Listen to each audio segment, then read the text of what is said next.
যাই হোক, ঠিক আছে। বলছি ওনার কথা অনুযায়ী থাক।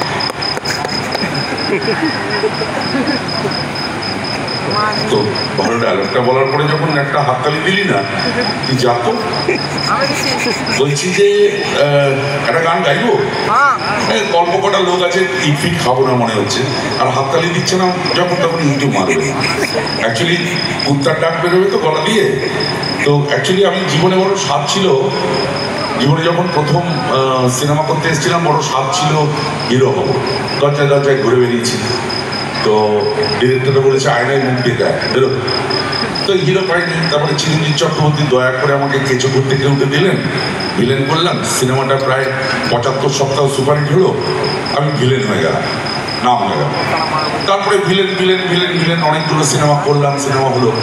হওয়ার পর একদিন ওই রামোজি ফিল্ম সিটি হায়দ্রাবাদে শুটিং করছি, মিঠুন চক্রবর্তীর একটা সিনেমায় অভিনয় করছি।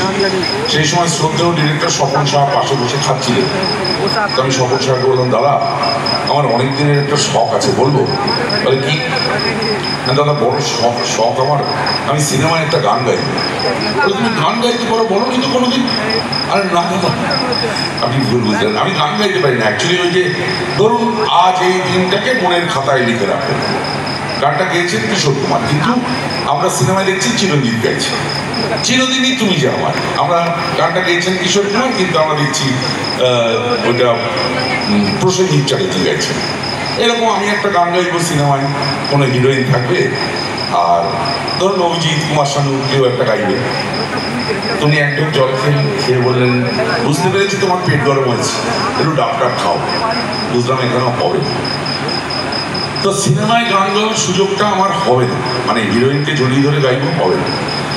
তো এখানে যে কজন লোক আছেন সেই কজন ইনফিট হওয়ার চান্স নেই। তো একটা গান গাই, যদি হ্যাঁ বলেন।